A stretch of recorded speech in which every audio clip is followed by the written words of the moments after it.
Seigneur, nous demandons à Frère Dodo, il va se déconnecter maintenant. Alléluia, que Dieu te bénisse, mon Frère Dodo. Soyez bénis, peuple de Dieu. Soyez bénis là où vous êtes. Que le Seigneur l'Éternel vous bénisse. Nous recommandons cet instant de la prière entre les mains de Dieu. Oh Seigneur, nous te bénissons. Nous te rendons grâce, Père, nous te glorifions car tu es Dieu. Tu es le Dieu de toutes tes gloires, tu es le Dieu tout-puissant, Seigneur. Laisse, ô Père éternel, que cet instant soit entre tes mains. Tu es le Dieu au-dessus de toute divinité. Tu es le Créateur, Père du ciel et de la terre. Ô Seigneur, mon âme te bénit. Mon âme te rend grâce, Papa. Mon âme te glorifie. Seigneur éternel, pour cet instant, bénis mon frère, bénis ma soeur, ô Père de toutes tes gloires. Et que tout le reste soit entre les mains de Dieu, Seigneur.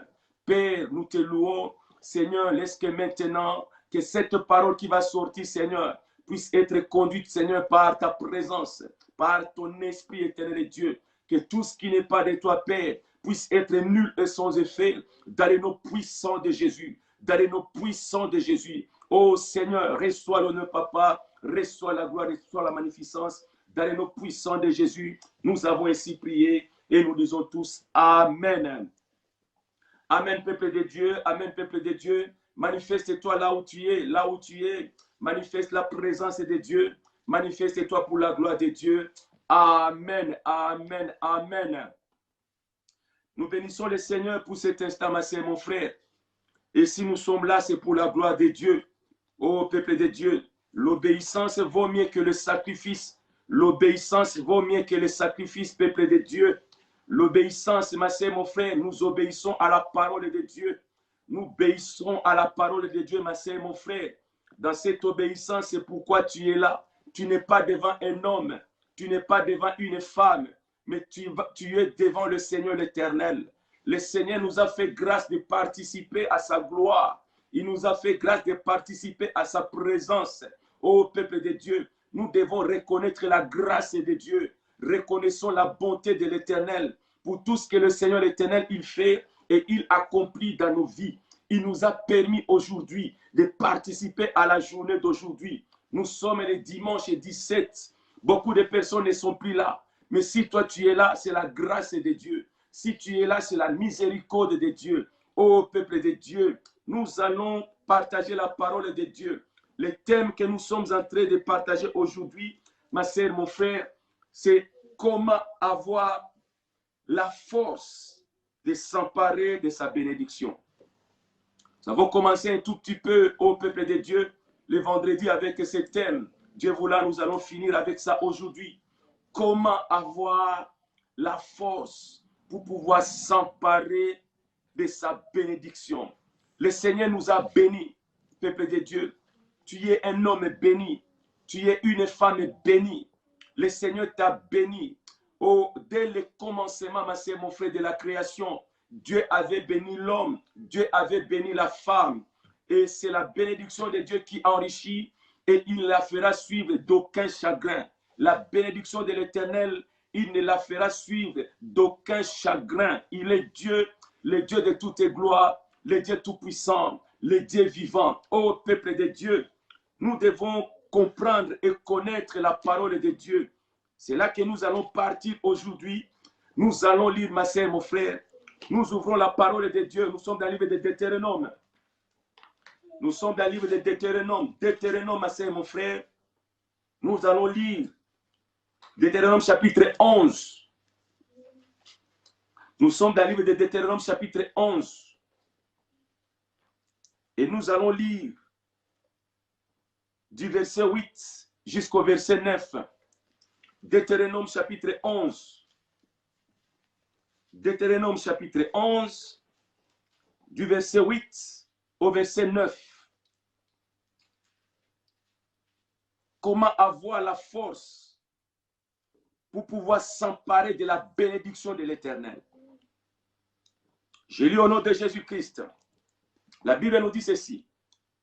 Ainsi, vous observerez tous les commandements que je vous prescris aujourd'hui, afin que vous ayez la force de vous emparer du pays où vous allez passer pour en prendre possession. Je vais répéter encore ce passage. Ainsi, vous observerez les commandements que je vous prescris aujourd'hui, afin que vous ayez la force de vous emparer du pays où vous allez passer pour en prendre possession. Et le verset 11, afin que vous prolongiez vos jours dans le pays que l'Éternel a juré à vos pères de leur donner, à eux et à leur postérité, pays où coule le lait et le miel. Amen. Amen, peuple de Dieu. Oh, ma soeur, mon frère, là où vous êtes, nous devons comprendre une chose. Le Seigneur a demandé une chose aux enfants d'Israël. Il a dit ceci: vous observerez les commandements que je vous prescris aujourd'hui. Ô peuple de Dieu, les commandements de Dieu. Le vendredi, nous avons vu, nous avons parlé un peu sur ce sujet. Mais aujourd'hui, le Seigneur aimerait que nous puissions encore reprendre sur ce sujet. C'est un sujet qui demande l'obéissance. C'est un sujet qui nécessite la mise en pratique de la parole de Dieu. Peuple de Dieu, l'obéissance. Nous voyons dans le jardin d'Éden, Dieu avait créé l'homme. Dieu a placé l'homme dans le jardin d'Éden. Et dans le jardin d'Éden, peuple de Dieu, il y avait plusieurs arbres. Il y avait beaucoup d'arbres dans le jardin. Des arbres fruitiers. Le fruit était là. Il mangeait de tous les arbres du jardin. Il y avait aussi au milieu du jardin 2 arbres.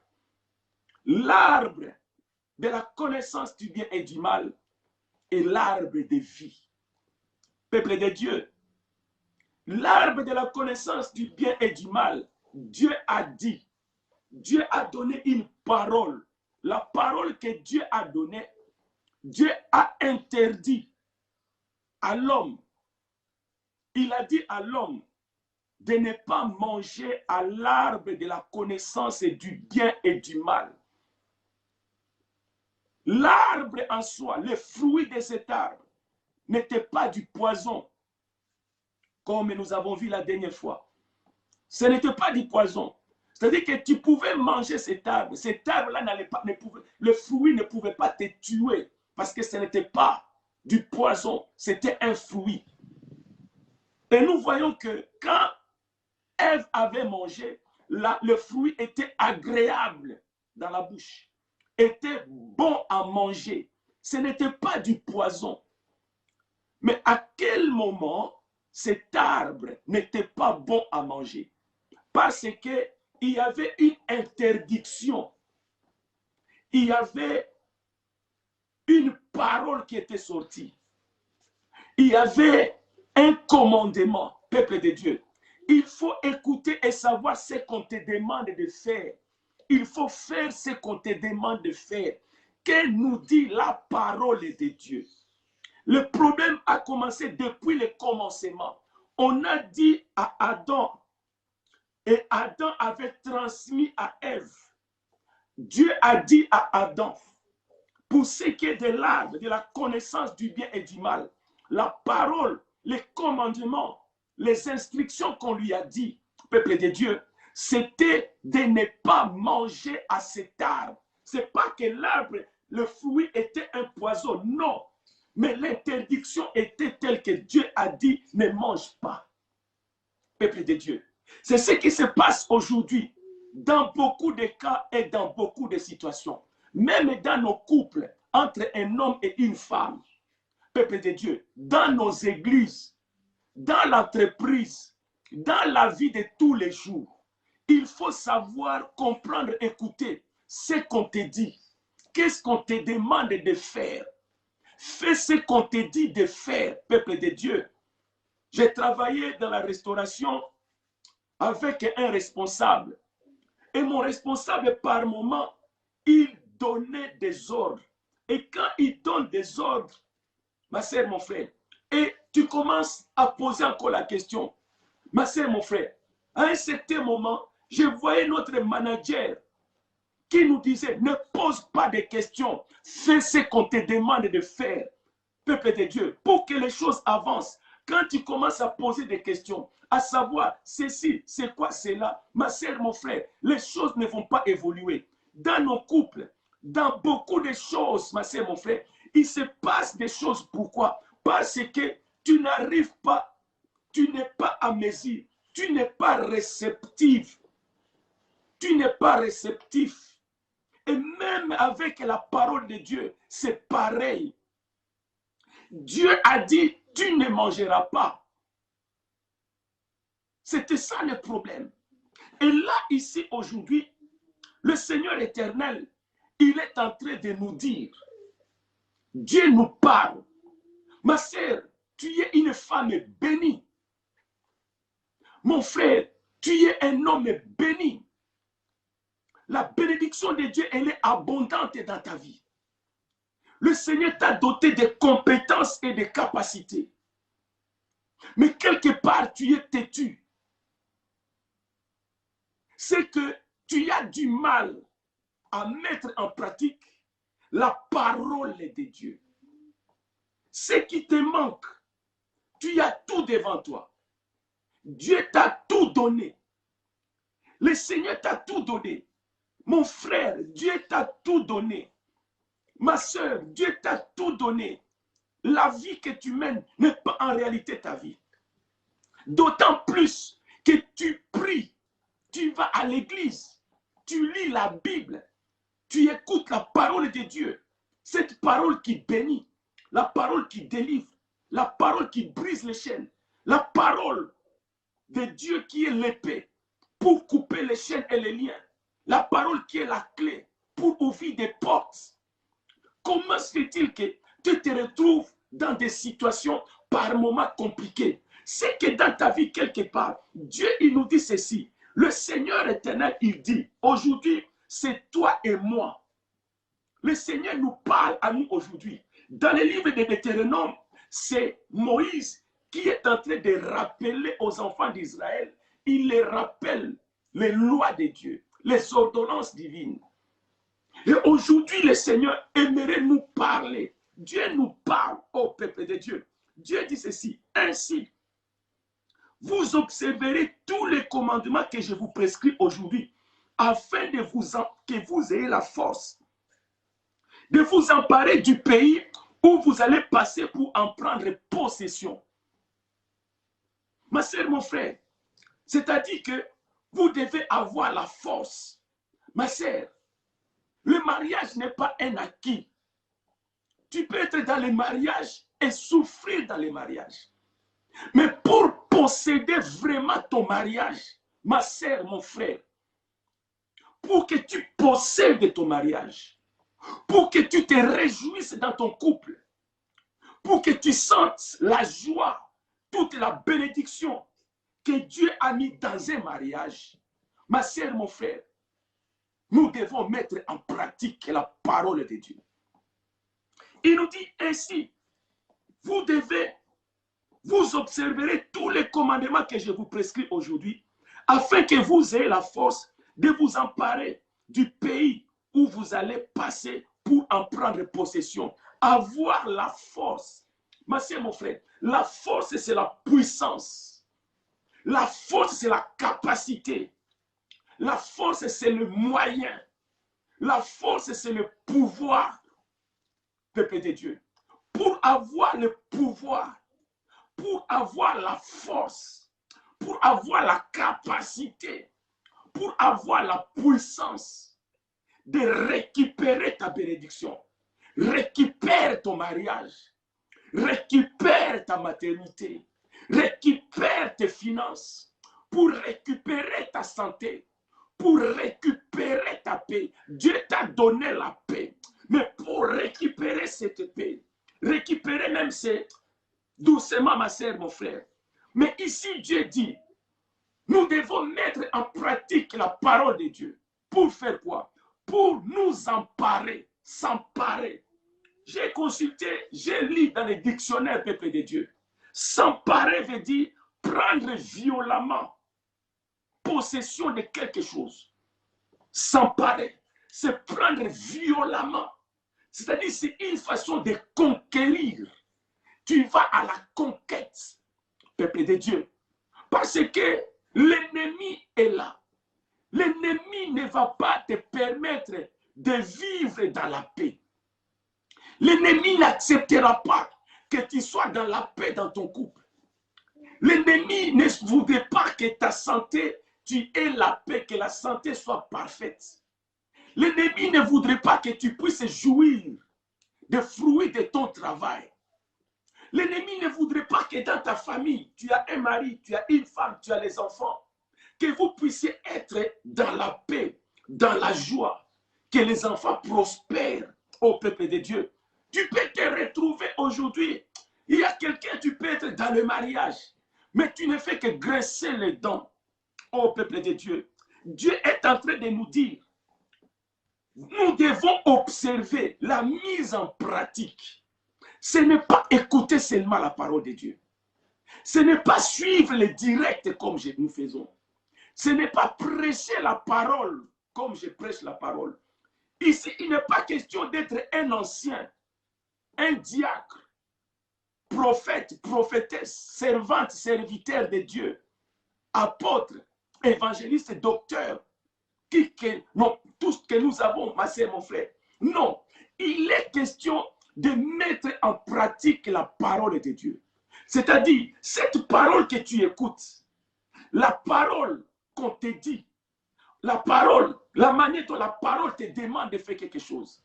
Tu écoutes ce que la parole te dit et tu mets en pratique cette parole au peuple de Dieu.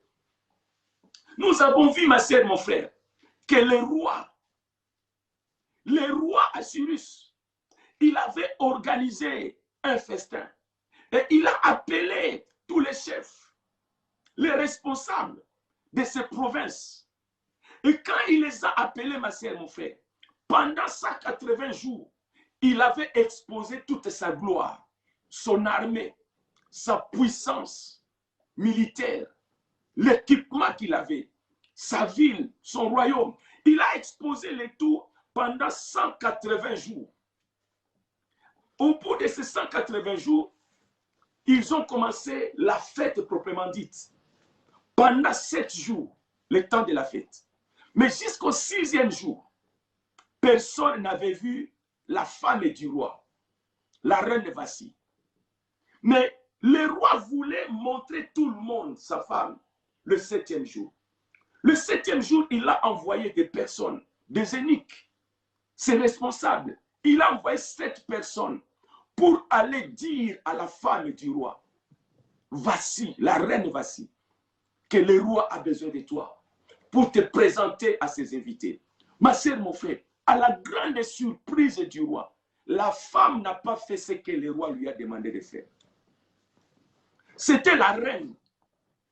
Elle portait une couronne. Mais le problème qui était là, elle était belle. Elle avait la couronne royale. Elle était reconnue dans le royaume. Mais qu'est-ce qui s'est-il passé? Quand le roi l'avait appelée, cette femme n'a pas fait ce que son mari lui a demandé de faire. Parce qu'elle était reine. Parce qu'elle voyait qu'elle était capable de faire ce qu'elle faisait. Elle dirigeait une équipe de femmes. Elle festoyait avec d'autres femmes. Mais elle a oublié qu'au-dessus d'elle, au-dessus de sa tête, il y a son mari. Son mari qui est roi. Si elle était reine, c'était à cause de son mari. Mais cette femme, elle a mis de côté la parole de son mari. La Bible nous dit que cette femme avait été rejetée. Elle a été détrônée. Le roi l'a mis de côté. Parce qu'elle n'a pas fait ce que le roi lui a demandé au moment où on le lui a demandé, peuple de Dieu. Et c'est ça le problème que nous avons. Le Seigneur attend de toi la mise en pratique de la parole de Dieu. La Bible nous dit ceci, peuple de Dieu. C'est ainsi que il dit, ainsi vous observerez tous les commandements que je vous prescris aujourd'hui, afin que vous ayez la force de vous emparer du pays où vous allez passer pour en prendre possession, peuple de Dieu. Mais nous voyons, on nous parle du pays. De quel pays s'agit-il? Ici, de quel pays s'agit-il? Le pays dont il devait prendre possession, il est question de la terre promise, la terre de Canaan. Cette terre-là de Canaan, ô peuple de Dieu, nous allons lire un peu. Nous sommes dans le livre de Genèse. Lisons dans Genèse chapitre 12, du premier verset jusqu'au verset 7. Genèse 12, 1 à 7. Dans le livre de Genèse chapitre 12, verset 1 à 7, nous lisons au nom de Jésus. L'Éternel dit à Abraham, va-t'en de ton pays et de ta patrie et de la maison de ton père. Va dans le pays que je te montrerai. Je ferai de toi une grande nation et je te bénirai. Je rendrai ton nom grand et tu seras une source de bénédiction. Je bénirai ceux qui te béniront et je maudirai ceux qui te maudiront. Et toutes les familles de la terre seront bénies en toi. Verset 4. Abraham partit comme l'Éternel le lui avait dit. Ô peuple de Dieu. Ça, c'est l'obéissance. Comme on te dit de faire, fais ce qu'on te dit de faire. Écoute ce qu'on te demande et fais ce qu'on te dit de faire, peuple de Dieu. Quand tu lis la parole de Dieu, c'est ça le problème. Et depuis le commencement, cela a commencé même en Genèse. Le premier péché a été fait parce que manque d'obéissance, manque de la mise en pratique de la parole de Dieu. Est-ce que Adam avait bien compris? Est-ce que Ève avait bien compris quand Adam le lui avait dit? Le diable est venu, rusé qu'il était. Il a semé le doute dans la femme. Oh, peuple de Dieu. Et le problème a commencé par là. Abraham, la Bible nous dit, verset 4, Abraham partit comme l'Éternel le lui avait dit. Oh, peuple de Dieu. Et Lot partit avec lui. Abraham était âgé de 75 ans lorsqu'il sortit de Charan. Verset 5. Abraham prit Sarai, sa femme, et Lot, fils de son frère, avec tous les biens qu'il possédait et les serviteurs qu'il avait acquis à Charan. La Bible nous dit, il partit pour aller dans le pays de Canaan et ils arrivèrent au pays de Canaan. Ma sœur, mon frère, le pays dont on parle ici, que le peuple d'Israël devait prendre possession, c'est la terre de Canaan. Maintenant, nous continuons, bien-aimés. Nous arrivons au verset 6. Le verset 6, la Bible nous dit ceci. Que Dieu te bénisse, ma sœur, mon frère. Le verset 6. Abraham parcourut le pays jusqu'au lieu nommé Sichem, jusqu'au chêne de Morée. Les Cananéens étaient alors dans le pays. Au moment où Abraham est arrivé dans la terre de Canaan, la terre des Cananéens, Dieu est en train de nous donner une précision. Là où il lui dit de partir, ce n'était pas une terre vide. Mais là-bas, il y avait aussi d'autres peuples. C'était les Cananéens qui étaient là-bas. Et ici, maintenant, qu'est-ce que la Bible nous dit? Il avait trouvé ces gens là-bas. Mais au verset 7, l'Éternel apparut à Abraham et dit, je donnerai ce pays à ta postérité. Abraham bâtit là un autel à l'Éternel qui lui était apparu. Dieu dit quelque chose à Abraham par rapport à là où il est arrivé. Qu'est-ce que Dieu lui dit? Il dit, je te donnerai. Ici, nous sommes d'abord, nous sommes au futur. Dieu dit, je te donnerai. Il est obéi à la parole de Dieu. Ayant obéi à la parole de Dieu, il est parti. Il arrive à la destination. Quand il est arrivé, Dieu nous prouve quelque chose. Un, il a obéi comme Dieu le lui a demandé. La deuxième des choses, il est parti, il est arrivé. Maintenant, quand il est arrivé, Dieu nous donne la situation là-bas. Là-bas, la terre n'était pas vide. Il a trouvé d'autres personnes là-bas. Peuple de Dieu. Il pouvait se poser la question, mais Seigneur, tu m'envoies dans ce pays. Je suis venu dans ce pays. Qu'est-ce que tu attends de moi? Peuple de Dieu. Dieu lui a parlé maintenant. Au verset 7, après son parcours, après son déplacement, Dieu lui donne, il lui dit, je te donnerai. Ma sœur, mon frère, ici, nous avons une promesse. Le verset 7 nous prouve, premièrement, c'est une promesse. Ma sœur, mon frère, quelle est la promesse que Dieu t'a faite? Quelle est la promesse que Dieu t'a faite? Peuple de Dieu, et si tu regardes très bien, le Seigneur éternel, avant même que Dieu te donne une promesse, avant la promesse, Dieu va arriver avec toi. Qu'est-ce qu'il arrive? Il te donne une parole. Si tu mets en pratique la parole que Dieu te donne, c'est que tu as fait le premier pas avec Dieu. Le premier pas, tu mets en pratique la parole de Dieu. Dès que tu mets en pratique la parole de Dieu, nous franchissons maintenant l'étape. Dieu voit, il t'observe. Tu as écouté ce qu'il t'a dit. Tu as fait ce qu'il t'a dit. Maintenant, il passe à l'autre étape. La deuxième étape de l'Éternel, la première parole, il observe. Soit Dieu t'appelle, Dieu il te parle. Dieu il voit comment tu vas réagir par rapport à la parole qu'il t'a donnée. La manière dont tu réagis, si tu réagis conformément à sa parole, Dieu ajoute maintenant une chose. La deuxième chose qu'il ajoute, c'est une promesse maintenant. Dieu n'arrive pas directement, il commence à promettre. Mais c'est mon frère, commencement, il vient avec une parole. Quand tu mets en pratique la parole de Dieu, c'est-à-dire que Dieu est en train de t'observer. Est-ce que cet enfant est obéissant? Est-ce que la personne, elle est à mesure? Est-ce que la personne est-elle réceptive? Mais c'est mon frère, nous voulons que Dieu nous promette. Nous voulons qu'il nous promette. Non, ma sœur, mon frère, la première des choses, si tu attends, si tu veux recevoir une promesse quelconque venant de la part de l'Éternel, la première des choses, la parole que Dieu t'a donnée, la première parole que tu as écoutée, est-ce que tu as mis en pratique cette parole? Est-ce que tu as mis en pratique la parole pour que du cœur de l'Éternel, pour que l'Éternel s'en réjouisse et regarde maintenant ta situation pour que maintenant il agisse en ta faveur, ô peuple de Dieu. Nous voyons l'exemple dans la Bible. Pierre, il était pêcheur. Il travaillait. C'était une petite entreprise qu'il faisait. Et le matin, ils n'ont rien gagné. Ils n'ont rien trouvé. Le Seigneur arrive, les trouve en train de nettoyer leur filet. Et en nettoyant leur filet, qu'est-ce qui se passe? Ils n'ont rien trouvé. Jésus-Christ arrive. La première des choses, le Seigneur Jésus-Christ demande à Barque qu'il puisse entrer dans sa barque pour prêcher. Pierre n'a pas refusé à Jésus.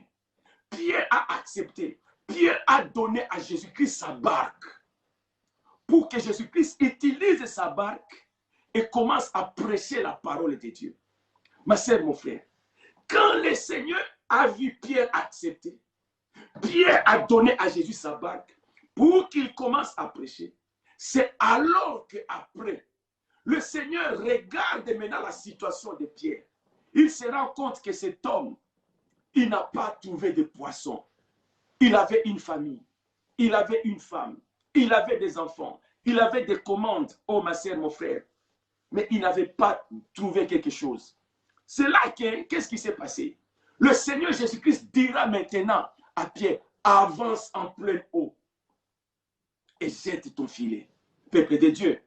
C'est-à-dire, la première parole qui était sortie pour Abraham, quand Dieu a vu ce qu'Abraham a fait, quitte ton pays, quitte ta patrie. Et maintenant, le Seigneur lui donne une promesse au verset 7. L'Éternel apparut à Abraham et dit, je donnerai ce pays à ta postérité. Peuple de Dieu, la promesse de Dieu. Quand Dieu promet, il n'est pas un homme pour mentir. Il n'est pas un fils de l'homme pour se repentir. Le Seigneur éternel, il veille sur sa parole pour l'accomplir. Pour l'accomplir. Mais la promesse de Dieu ne vient pas comme ça. Avant, il te donne une parole. Quand tu obéis, quand tu mets en pratique ce qu'il t'a demandé de faire, comme il t'a demandé de faire, quand le Seigneur voit en toi l'obéissance et la mise en pratique, dans un premier temps qu'il s'approche de toi, il avance maintenant. Deuxième étape, c'est la promesse. Deuxième étape, c'est la promesse. Ma sœur, mon frère, pour que tu puisses avoir la force de t'emparer de ta bénédiction. Là, nous voyons maintenant. Qu'est-ce que nous voyons, ma sœur, mon frère? Si nous lisons, ma sœur, mon frère, maintenant, nous sommes dans Genèse chapitre 15, 18 à 21. Genèse chapitre 15, verset 18 à 21. Genèse chapitre 15, verset 18 à 21. Que nous dit la parole de Dieu? La Bible nous dit ceci. Je lis au nom de Jésus-Christ. Ô peuple de Dieu, en ces jours-là, l'Éternel fit alliance avec Abraham et dit, je donnerai ce pays à ta postérité, depuis le fleuve d'Égypte jusqu'au grand fleuve, au fleuve d'Euphrate, le pays des Kéniens, des Kénisiens, des Cadmoniens, des Hétiens, des Phérésiens, des Réphaïm, des Amoréens, des Cananéens, des Jébusiens, des Girgasiens et des Jébusiens. Amen. Peuple de Dieu. Maintenant, qu'est-ce que nous comprenons? Dans Genèse chapitre 12, au verset 7, nous avons vu que ici, Dieu a donné une promesse. Il a promis à Abraham. Mais quand nous voyons maintenant, sur la même terre, la terre des Cananéens, où l'Éternel a fait une promesse à Abraham, après qu'Abraham eut accompli la parole de Dieu, maintenant, ce qui était une promesse pour Abraham, comme Abraham obéissait, comme Abraham était obéissant, comme Abraham mettait en pratique la parole de Dieu, comme Abraham exécutait la volonté de Dieu. Maintenant, Dieu quitte cette terre qu'il avait promis à Abraham. Il change maintenant. C'était une promesse. On passe maintenant à ce qu'on appelle une alliance. C'était au début. Au verset 18, il nous dit, nous sommes dans Genèse, toujours 15, verset 18, où il dit, en ces jours-là, quand Dieu a vu Abraham accomplir tout ce qu'il lui a demandé de faire, le Seigneur éternel maintenant, il passe à une dimension supérieure. Quelle était la dimension? Maintenant, il quitte la dimension de la promesse. Ma sœur, mon frère, ça arrive maintenant, ça devient une alliance. Il avait promis, après la promesse maintenant, il passe à la dimension de l'alliance. Ô peuple de Dieu. La Bible nous dit ceci, la nature elle-même ne nous enseigne-t-elle pas? La nature, est-ce qu'elle ne nous enseigne pas? Avant que tu arrives dans une entreprise et que tu signes un contrat d'embauche, il y a ce qu'on appelle contrat d'abord, promesse d'embauche. C'est-à-dire qu'avant, c'est une promesse d'embauche. Au moment d'une promesse d'embauche, tu n'es pas encore embauché, tu n'es pas encore en CDI, tu n'es pas encore pris. C'est un moment où on est en train de t'observer. Si cet homme ou cette femme, cette personne que nous voudrions employer dans notre entreprise, si cette personne, elle est gentille, elle sait se comporter dans l'équipe, sait comment travailler et quelles sont ses performances. Tu es dans une période de pré-embauche, une période d'essai. Et quand tout marche bien maintenant, tu vas passer maintenant à un contrat de CDI. Là, tu es content. Tu as passé un moment où on t'a observé. Dieu a parlé à Abraham. Dieu ayant parlé à Abraham, l'obéissance à sa parole a fait qu'Abraham est passé dans la dimension de la promesse. Dans la dimension de la promesse, Abraham a toujours marché avec Dieu. Dieu, après maintenant, est passé avec Abraham dans une autre dimension. la dimension de l'alliance, peuple de Dieu. C'est pareil dans les entreprises, même dans les mariages aujourd'hui. Ma sœur, mon frère, tu ne vas pas trouver une femme ou un homme qui arrive directement le mariage. Non. Il commence d'abord, l'homme parle à la femme parle aussi à l'homme. Le deux, d'un commun accord, il passe à une dimension. La dimension de la présentation.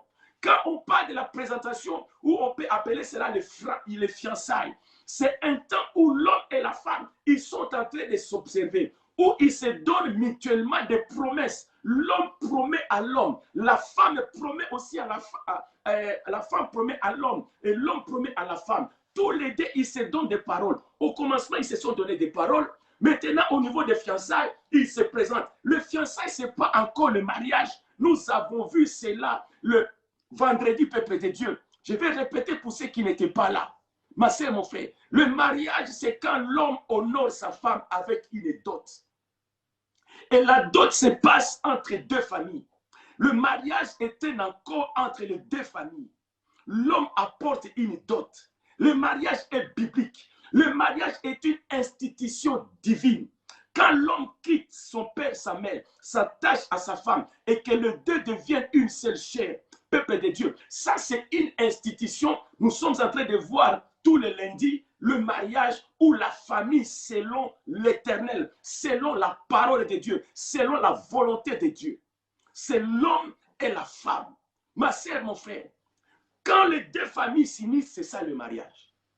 Les deux, vous partirez à l'église. Le pasteur, le prêtre, ils ne marient pas les gens. Ils bénissent le mariage. Le mariage s'est fait. Vous arrivez à l'église, on bénit maintenant le mariage. Et quand vous irez à la mairie, monsieur le maire, ce n'est pas lui qui vous marie. Monsieur le maire, il légalise le mariage d'une manière officielle en tant qu'une autorité civile dans le pays où nous sommes. Tu dois partir à la mairie pour que ce mariage-là soit légalisé. Et en ce moment-là, vous êtes homme et femme, vous êtes mariés. Le mariage est une institution divine, c'est-à-dire l'union entre l'homme et la femme. Il y a une bénédiction quand ils sont ensemble. Et la bénédiction dans un couple arrive au moment où vous mettez en pratique la parole de Dieu. Premièrement, n'habitez pas ensemble sans que vous accomplissiez la parole de Dieu, qui est l'union légale, le mariage. Ne vivez pas en concubinage. Il y a des copains, copines endurcis, ou tellement que vous vivez ensemble, vous pensez que, puisque vous mettez au monde des enfants, sans que vous vous êtes mariés, ma sœur, mon frère, devant les hommes, ils peuvent vous voir. Ils savent que oui, ils vivent ensemble. Ils peuvent même vous appeler, c'est son mari, c'est sa femme. Mais est-ce que devant la parole de Dieu, Dieu aussi te considère, ma sœur, comme étant la femme de cet homme? Mon frère, est-ce que Dieu qui t'a créé te considère réellement comme étant le mari de cette femme? Ma sœur, mon frère, les hommes peuvent dire, mais ce qui compte, c'est la volonté de Dieu. C'est la parole de Dieu. C'est là que, ma sœur, mon frère, nous voyons que Dieu, quand tu écoutes sa parole, et que tu marches dans ta parole, il va quitter les stades. C'était une simple parole qu'il t'a donnée pour voir si tu vas observer. Et quand tu vas observer la parole de Dieu maintenant, tu vas passer à l'étape de la promesse avec Dieu. Et après la promesse avec Dieu, Dieu il va passer à une autre étape avec toi. Dieu va passer dans l'étape d'une alliance. Ma sœur, mon frère, l'alliance c'est du sang de Jésus-Christ. Nous vivons dans une alliance, ma sœur, mon frère. Cette alliance, c'est-à-dire, tu as dépassé le stade, tu as écouté la parole de Dieu. Dieu t'a promis la vie éternelle. Jésus-Christ, maintenant, il a donné sa vie, il a donné son sang. Ma sœur, mon frère, la mise en pratique de la parole de Dieu rend l'alliance effective dans la vie d'une personne. Laisse-moi te dire, nous n'avons pas à chanter l'alliance du sang de Jésus. Non, ma sœur, mon frère. L'alliance du sang de Jésus. À quel moment cette alliance s'accomplit dans nos vies?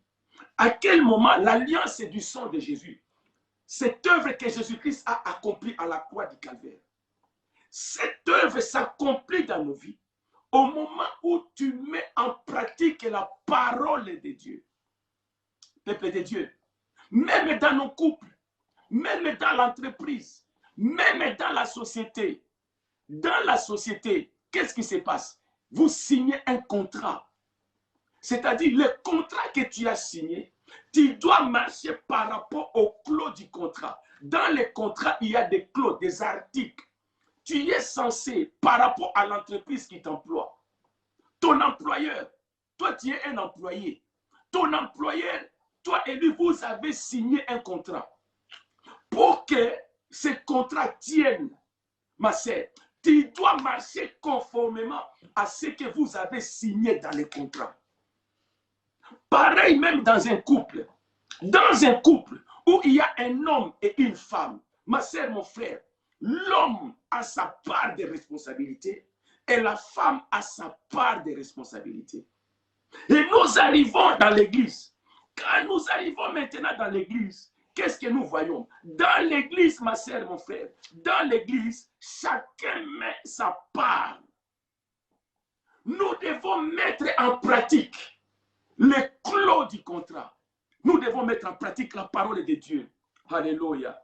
Et nous voyons le Seigneur Jésus-Christ lui-même. Qu'est-ce que Jésus-Christ nous dit? Nous sommes dans Jean chapitre 17, verset 19. Jean chapitre 17, verset 19. Ô peuple de Dieu, il est le Dieu merveilleux, il est le Dieu glorieux, il est le Dieu incomparable, il est le Dieu insondable. Jean chapitre 17, verset 19. Que Dieu te bénisse, ma sœur Marie-Laure. Que Dieu te bénisse, ma sœur Bibi. Parce que vous transmettez le verset, le passage que j'aimais. Vous le publiez aussi. Que l'Éternel Dieu vous bénisse. Nous sommes dans le livre de Jean chapitre 17, le verset 19. La Bible nous dit, et je me sanctifie moi-même pour eux, afin qu'eux aussi soient sanctifiés. Peuple de Dieu. Le Seigneur Jésus-Christ lui-même, il nous dit ceci. Je me sanctifie moi-même. Oh ma sœur, oh mon frère. C'est-à-dire quoi? Il est dans la responsabilité de tout et chacun. Pour que le Seigneur Jésus-Christ accomplisse avec succès la mission qu'il était venu faire ici sur la terre. Cette mission qui est consistée à sauver et racheter l'humanité. Il était question que, ma sœur, mon frère, Jésus-Christ lui-même, il a commencé par mettre en pratique la parole de Dieu. Mais si Jésus-Christ lui-même, il mettait en pratique la parole de Dieu, mais comment se fait-il que toi, tu es pasteur, toi, tu es servante de Dieu? Ma sœur, dans la maison de Dieu, il y a des choses à respecter. Dans l'œuvre de Dieu, il y a des choses à respecter. Tu ne peux pas acquérir la bénédiction. Tu ne peux pas avoir la force dans ce que tu fais si tu ne mets pas en pratique la parole de Dieu. Dans un couple, quand l'homme ne met pas en pratique ce qu'il faut qu'il fasse, parmi sa part de responsabilité, ce couple-là ne va pas tenir. Ma sœur, dans un couple, si tu ne mets pas ta part de responsabilité en tant que femme dans un couple, ce couple-là ne va pas tenir. Pour que mon frère, ma sœur, tu aies la force de tenir ton couple, que ton couple tienne solidement, ma sœur, mon frère, mets en pratique la parole de Dieu. Mets en pratique les exigences d'un couple. Mon frère, quelle est ta responsabilité dans ton couple? En tant qu'homme, en tant que mari, fais ce qu'il te faut à faire. Ma sœur, en tant que femme, devant cet homme, fais ce qu'il te faut à faire. Ma sœur, aujourd'hui, tu veux être mariée, tu veux te marier. Le Seigneur éternel, il te bénira avec le mariage. Mais le Seigneur, ma sœur, pour que tu sois dans l'alliance, pour que tu aies une promesse de mariage venant de ton Dieu, commence à mettre en pratique la parole de Dieu. Car ça doit commencer. Dieu, il te parle. Tu écoutes le message, tu écoutes la parole de Dieu. Mets en pratique la parole de Dieu. Quand tu mettras en pratique la parole de Dieu, tu recevras une promesse de Dieu, la promesse du mariage. Et cette promesse du mariage aboutira, finira par une alliance. On te mettra une alliance, c'est-à-dire que tu te marieras. Il y a la parole qui sort. Après, il y a la promesse. Après, il y a l'alliance. Jésus-Christ lui-même, nous voyons. Il dit, je me sanctifie moi-même. Cela veut dire quoi? Il mettait en pratique. La sanctification, c'est l'acte par lequel nous mettons en pratique la parole de Dieu. La sanctification est l'action de mettre en pratique la parole de Dieu. Jésus-Christ lui-même, il mettait en pratique la parole de Dieu. Ma sœur, met en pratique la parole de Dieu. Mon frère, met en pratique la parole de Dieu. Évangéliste, mets en pratique la parole de Dieu. Docteur, mettons en pratique la parole de Dieu. Diacre, ancien, servante de l'Éternel, mets en pratique la parole de Dieu. L'alliance avec Jésus-Christ n'est pas des chansons, mais pour que l'alliance, ma sœur, mon frère, pour qu'un contrat tienne, pour qu'un mariage tienne, même dans les commerces, dans les affaires, il y a la loi des commerces, ma sœur, mon frère. Dans les commerces, si tu ne mets pas en pratique les lois des commerces, ma sœur, mon frère, ton commerce là ne tiendra pas. Tu travailles.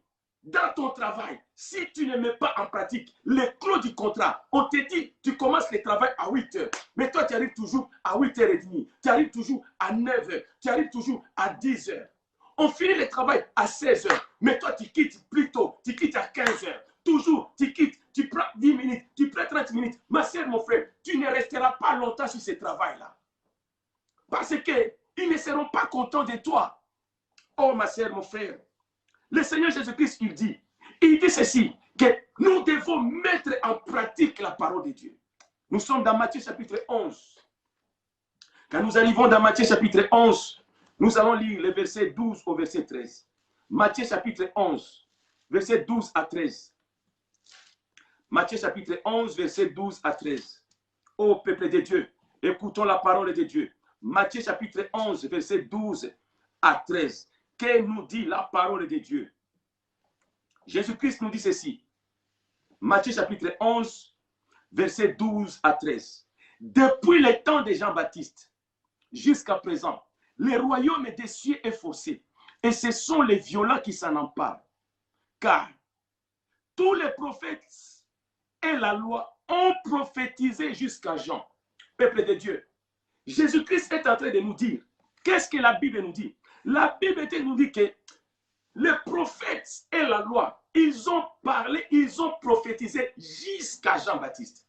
C'est-à-dire qu'il y a eu un temps avant Jean-Baptiste et il y a eu un temps jusqu'à Jean-Baptiste. Mais depuis Jean-Baptiste, depuis le temps de Jean-Baptiste jusqu'à nos jours, le royaume de Dieu est forcé. Ce sont les violents qui s'en emparent. Ça veut dire quoi encore, peuple de Dieu? Cela veut dire que avant la loi et le prophète, c'était l'ombre des choses à venir.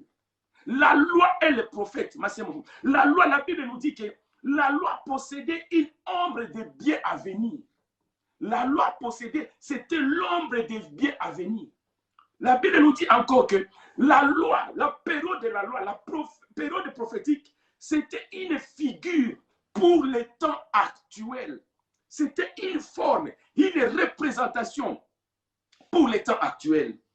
Et qu'est-ce que la Bible nous dit encore? La Bible nous dit que les temps qui passaient de la loi, c'était l'ombre des choses à venir, mais la réalité est en Christ. C'est là maintenant que Jésus-Christ dit que maintenant, depuis le temps de Jean-Baptiste, quand on parle du temps de Jean-Baptiste, on nous parle du ministère de Jean-Baptiste. Quand on nous parle du temps de Jean-Baptiste, on nous parle de la période où Jean-Baptiste est venu introduire, nous montrer la repentance. C'est-à-dire maintenant que depuis le temps de Jean-Baptiste jusqu'à nos jours, le royaume de Dieu est forcé. Et ce sont les violents qui s'en emparent. Ma sœur, mon frère, le premier pas pour aller forcer le royaume de Dieu, le premier pas vers le royaume de Dieu, c'est la repentance.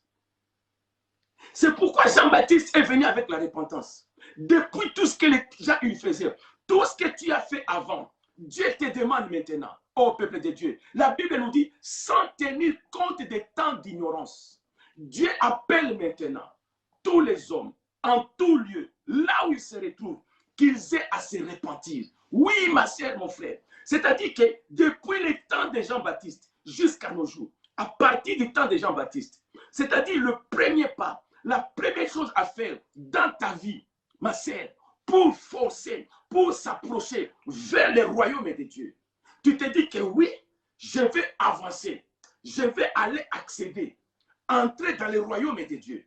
Depuis le temps de Jean-Baptiste, le royaume de Dieu est forcé. Ce sont les violents qui s'en emparent. Le premier pas de la violence que tu dois faire avant tout, la violence consiste à accepter que tu marches dans le péché et que ta vie n'est pas conforme à la parole de Dieu et que tu dois te repentir. Ça, c'est le premier pas vers le royaume de Dieu. Et ma sœur, mon frère, le Seigneur éternel, il est bon. Ma sœur, la repentance est le premier point vers la mise en pratique de la parole de Dieu. Pour mettre en pratique la parole de Dieu, le premier pas que tu dois faire, c'est la repentance. Ma sœur, mon frère, nous devons savoir nous repentir pour que tu aies la force de saisir ta bénédiction. Ma sœur, mon frère, le premier pas que tu dois opérer pour que la promesse de Dieu s'accomplisse, pour qu'il y ait une parole de Dieu qui sorte pour toi, le premier pas, c'est la repentance. C'est le ministère de Jean-Baptiste. C'est là que Jésus-Christ a dit, depuis le temps de Jean-Baptiste, le royaume de Dieu est forcé. Et ce sont les violents qui s'en emparent au peuple de Dieu. La violence, la mise en pratique de la parole de Dieu. Tu dois te faire une violence. Nous devons nous faire une violence. C'est là qu'il nous dit que c'est cette violence que tu dois te faire personnellement. Où il nous dit dans Deutéronome, où nous avons lu, que nous devons mettre en pratique la parole de Dieu afin de pouvoir avoir la force de nous emparer de la bénédiction et du pays que Dieu nous a donné. Amen. Nous allons dans Deutéronome chapitre 7, 17 à 18.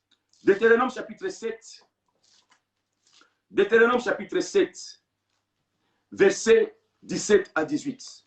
Ô peuple de Dieu, nous sommes là. Nous sommes là. Alléluia. Il est le Dieu merveilleux. Il est le Dieu glorieux. Alléluia. Il est le Dieu de toute gloire. Il est le Dieu puissant. Il est le Dieu au-dessus de toute divinité. Il est le créateur du ciel et de la terre. Ô peuple de Dieu, il est Dieu au-dessus de toute divinité. Amen. Nous sommes dans le livre de Deutéronome, chapitre 7, verset 17 à 18. La Bible nous dit ceci. Le verset 17. Peut-être diras-tu dans ton cœur, ces nations sont plus nombreuses que moi. Comment pourrais-je les chasser? Ma sœur, mon frère, Dieu, il te dit, ici, nous voyons les enfants d'Israël. Par moment, vu le nombre, les gens, le pays, les Cananéens, les Jébusiens, les Girgasiens, ou les espions que Moïse avait envoyés, ils ont dit que c'est un peuple, ils sont géants. Nous sommes devant eux comme des sauterelles. Et il a vu que ce sont des fils d'Anak. C'est une espèce de personnes, des enfants qui étaient, ils étaient grands, ils étaient géants. Maintenant, les enfants d'Israël, quand ils se regardaient devant ces gens-là, ils se voyaient donc vraiment vaincus. Ils voulaient perdre espoir. Ma sœur, mon frère, tu peux te retrouver devant certaines situations où tu te dis, est-ce que réellement ici je vais réussir? Comment est-ce que je pourrais m'en sortir dans cette situation? Dieu, il dit, peut-être diras-tu dans ton cœur, ces nations sont plus nombreuses que moi. Comment pourrais-je les chasser? Ou il pouvait se poser la question. C'était du peuple, parce que la Bible, nous avons vu que Abraham, quand il est arrivé sur la terre des Cananéens. Il y avait déjà du monde là-bas. Il y avait déjà des peuples là-bas. Maintenant, ils étaient nombreux. Et qu'ils allaient se poser la question, comment est-ce que nous allons faire pour pouvoir les chasser? Ils sont plus nombreux et ils sont plus forts que nous. C'est là qu'intervient ma sœur, mon frère. Le verset 18. Le verset 18 commence par la première phrase du verset 18 qui nous dit ceci. Dieu dit, ne les crains point. Ma sœur, mon frère, il y a une chose. Ne crains point une situation, un problème qui est devant toi, peu importe la situation, elle peut être grande comme une montagne. Les enfants d'Israël eux-mêmes, ils pouvaient se poser des questions par rapport à une situation. Ça peut être une situation de santé, ça peut être une situation financière, ça peut être une situation que tu es en train de traverser. Mais néanmoins, le Seigneur leur a dit quelle était l'assurance que le Seigneur l'Éternel, il les a donnée. Le Seigneur les dit au verset 18, nous sommes dans Deutéronome, toujours 7, le verset 18, il dit, ne les crains point. Ma sœur, ne crains point. Ne crains point. Ta bénédiction, tu l'auras. Tu auras la victoire. Tu auras ce que tu cherches. Tu auras la paix. Tu auras la tranquillité. Tu auras la victoire dans cette situation. Tu seras réellement la tête et non la queue. Ma sœur, mon frère, tu posséderas ta bénédiction. Tu entreras dans cette alliance. Néanmoins, le Seigneur, il est en train de te dire, oh, nous lisons maintenant, nous sommes toujours dans Deutéronome chapitre 7, le premier verset. Il nous dit ceci, lorsque l'Éternel, ton Dieu, t'aura fait entrer dans le pays dont tu vas prendre possession, et qu'il chassera devant toi beaucoup de nations au peuple de Dieu. C'est-à-dire, quand tu mets en pratique la parole de Dieu, quand tu mènes une vie de mise en pratique de la parole de Dieu, mais c'est peu importe la grandeur de la situation qui sera devant toi, Dieu te rassure, ne crains point. Pourquoi ne crains point? Parce qu'il nous dit maintenant au verset 1, ce n'est pas toi qui vas chasser ces gens-là. Toi, tu n'auras rien à faire. Ce que Dieu te demande seulement, c'est la mise en pratique de la parole de Dieu. Mais toi, quand tu mettras en pratique la parole de Dieu, Deutéronome chapitre 7, premier verset va s'accomplir, qui nous dit, les nations que l'Éternel chassera devant toi. Ma sœur, avant que tu arrives, tu avanceras, tu auras peur, tu te diras, comment est-ce que je vais y arriver? Mais avant que tu arrives à cet endroit-là, le Seigneur passera devant toi. Oh ma sœur, mon frère, il est le Jéhovah Sabaoth. Lui, il passera devant toi. Avant que tu arrives, lui, il te précédera. Et là où il sera devant toi, il ôtera la pierre.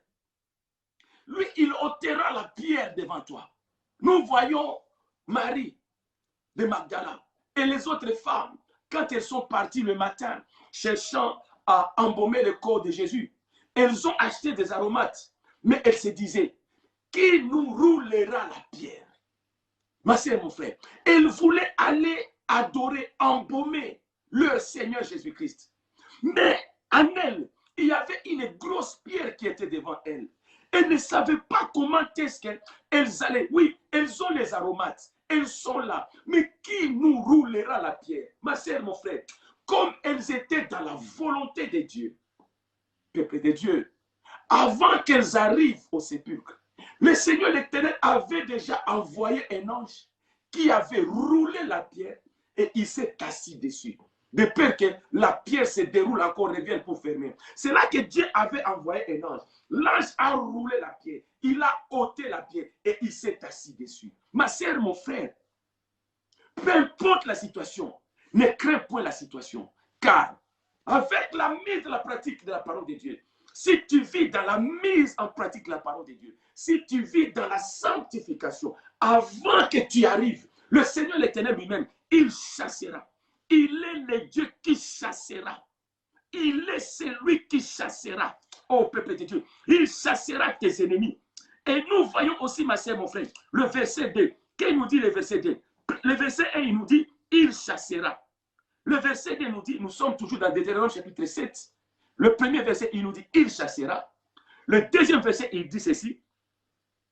Lorsque l'Éternel, ton Dieu, te les aura livrés et que tu les auras battus, tu les dévoueras par interdit au peuple de Dieu. C'est-à-dire, non seulement il va les chasser, comment est-ce qu'il les chassera? Il s'est dit qu'il va te les livrer. C'est-à-dire que Nzamba ko kabelo na bango. Les livrer, c'est-à-dire que leur force, leur armement, leur puissance, ils seront impuissants devant toi. Ils n'auront même pas la force. Et là où j'ai aimé encore les stratégies de Dieu, je suis au verset 20 maintenant. Toujours dans Deutéronome chapitre 7. Le verset 20. Qu'est-ce nous dit le verset 20? Le verset 20 nous dit ceci. L'Éternel ton Dieu enverra même les frelons. Oh, ma sœur, mon frère, il va envoyer les frelons contre eux jusqu'à la destruction de ceux qui échapperont et qui se cacheront devant toi. Peuple de Dieu, regardons les stratégies de Dieu. C'est-à-dire, tu pourrais avoir des situations difficiles où tu ne sais même pas où est ton ennemi. L'ennemi qui te combat, il vient de quel côté? Il est de quel côté? Ma sœur, mon frère. Mais le Seigneur éternel est en train de dire ceci. Le Seigneur, pour te donner la victoire, si tu mettais en pratique la parole de Dieu, pour te permettre de s'accaparer et de tenir ta bénédiction, le Seigneur éternel, il va envoyer des frelons à tes ennemis. C'est quoi les frelons? Les frelons, c'est une espèce, c'est comme des guêpes, c'est comme des abeilles. Mais à la différence, les frelons ont des piqûres vraiment très douloureuses par le diamètre de leur dard et par le poison qu'ils inoculent dans ton corps. C'est ce qui fait que devant les frelons, même les oiseaux, ils courent. Il n'y a aucun, tu dois prendre la fuite. Il y a l'expression française qui dit, quelle mouche m'a piqué. C'est-à-dire que ton ennemi, c'est lui qui combat ta bénédiction.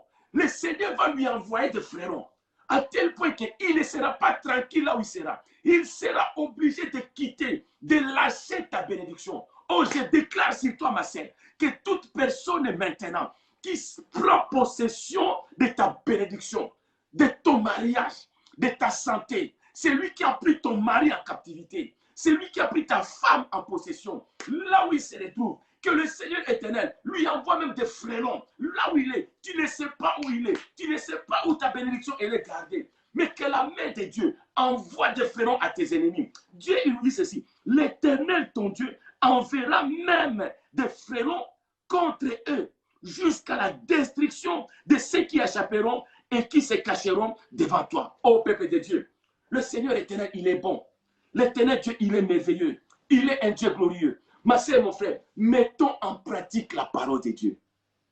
Ma sœur, mon frère, mettons en pratique la parole de Dieu. Le Seigneur éternel te bénira. L'éternel Dieu te gardera. Il t'ouvrira des portes. Lui-même, il va te donner la force. Tu vas garder ta bénédiction. Tu entreras dans ta bénédiction. Amen. Et pour finir, peuple de Dieu, nous allons lire 2 Rois chapitre 17, le verset 26. 2 Rois chapitre 17, le verset 26. Ô peuple de Dieu.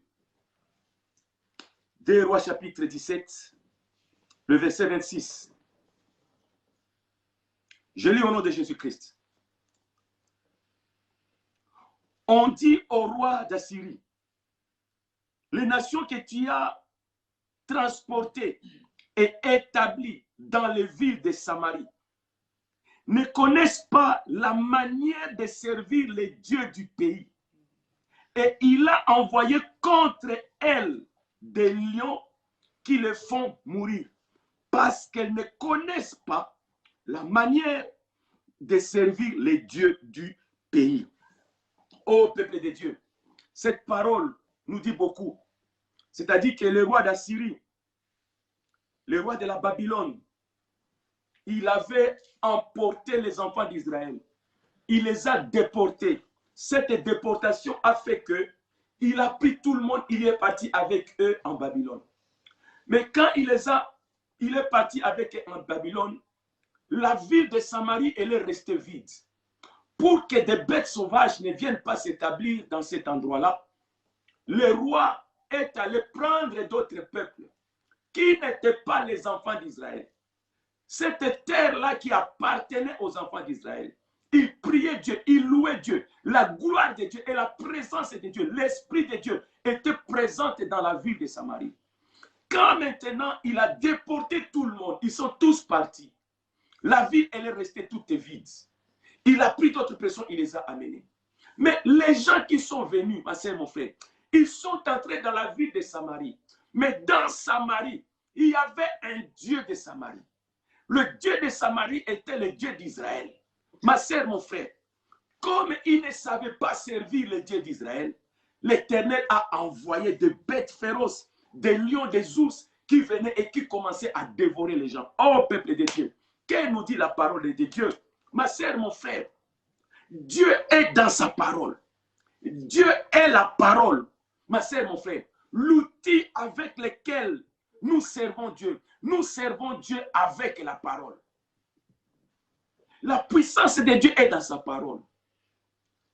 Pour servir Dieu et savoir comment servir Dieu, pour bien servir Dieu, tu dois connaître la parole de Dieu.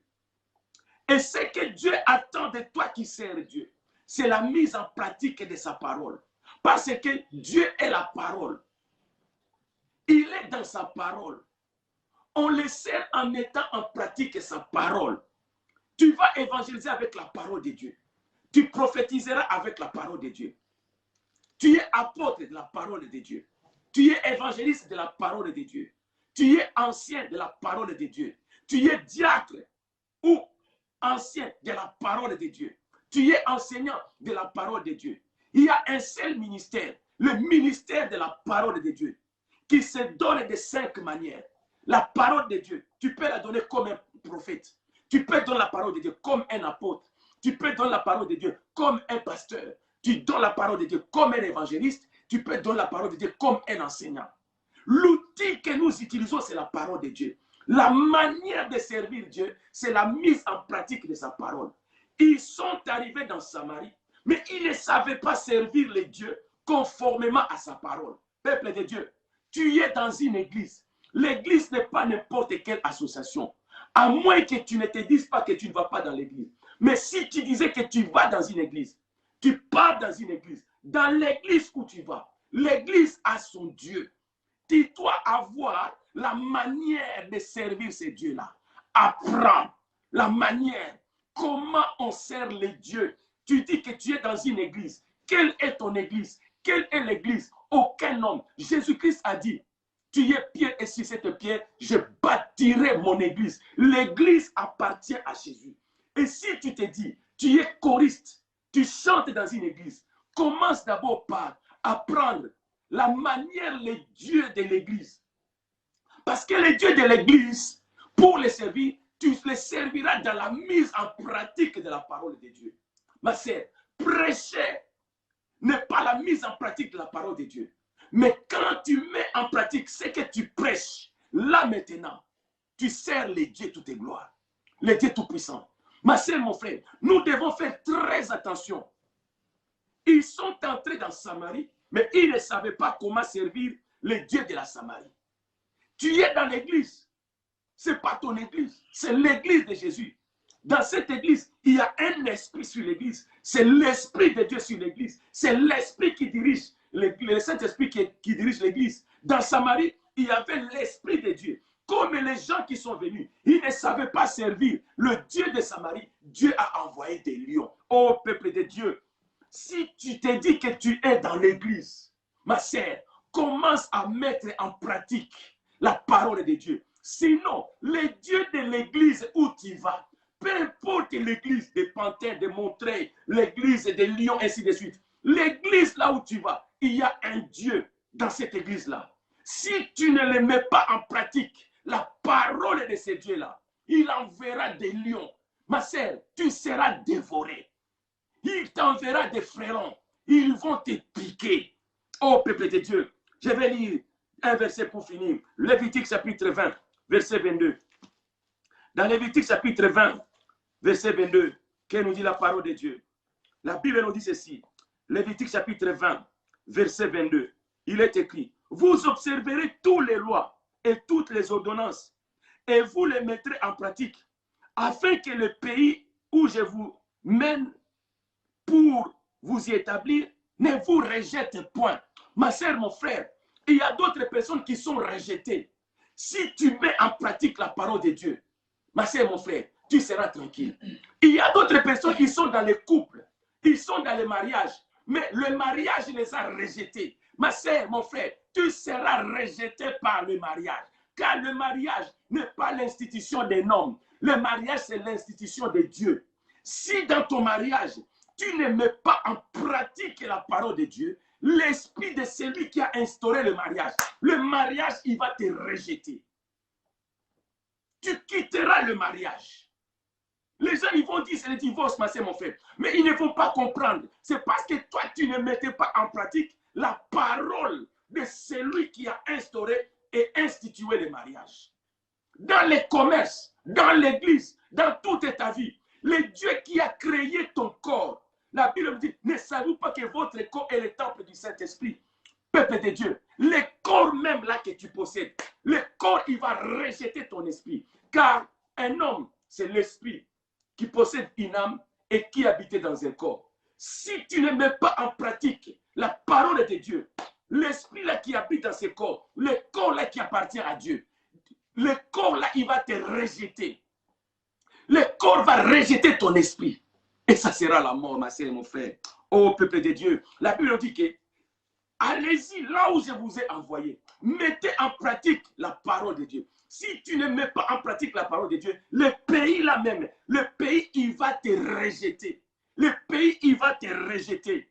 Oh, Lévitique 18, 24 à 25. Lévitique 18, 24 à 25.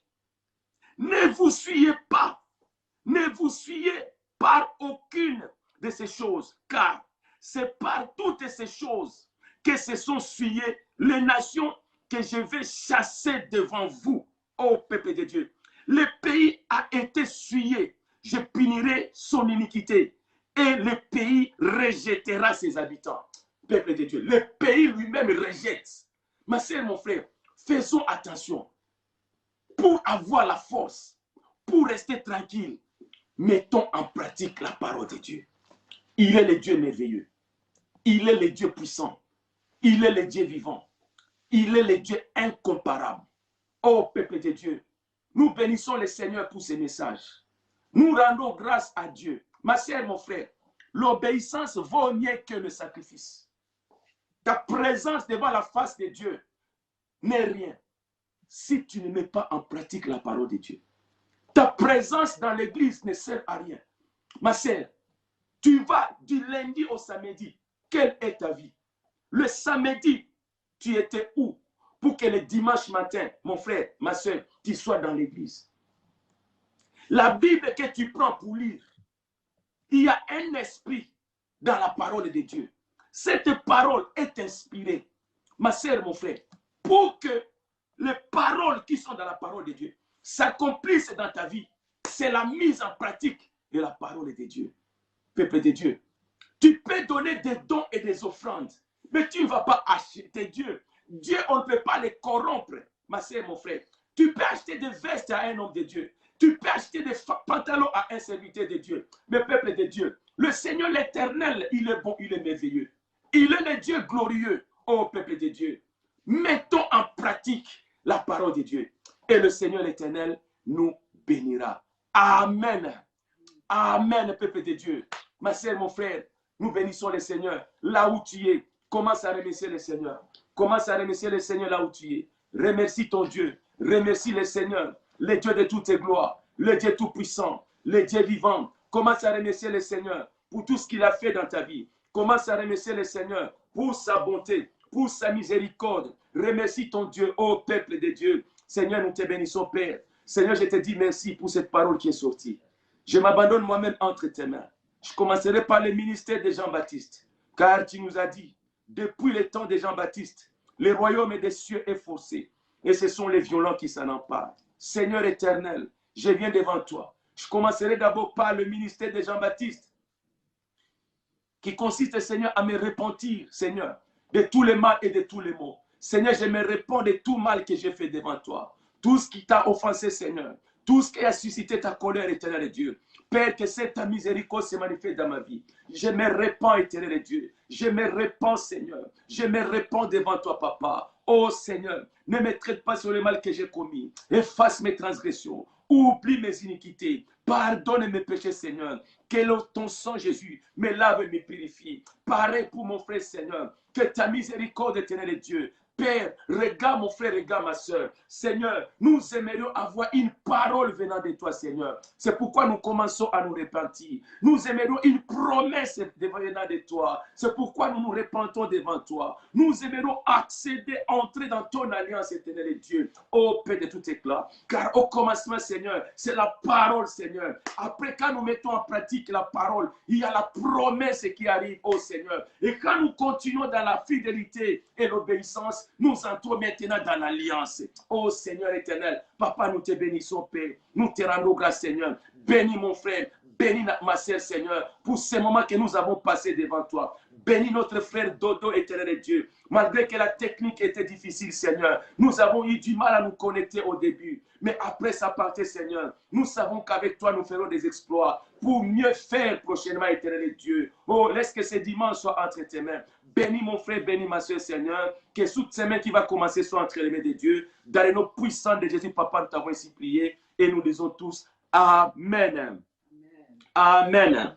Peuple de Dieu, soyez bénis.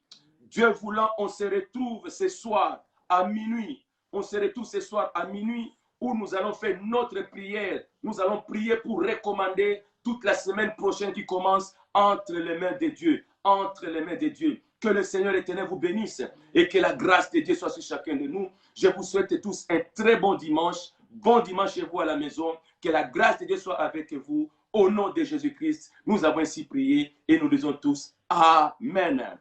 Amen. Et soyez bénis, peuple de Dieu. Soyez bénis. Acclamons le roi des rois. Acclamons le Seigneur des seigneurs. Acclamons le Dieu de toutes gloires. Acclamons le Dieu tout-puissant. Il est Dieu. Amen. Tu as coupé?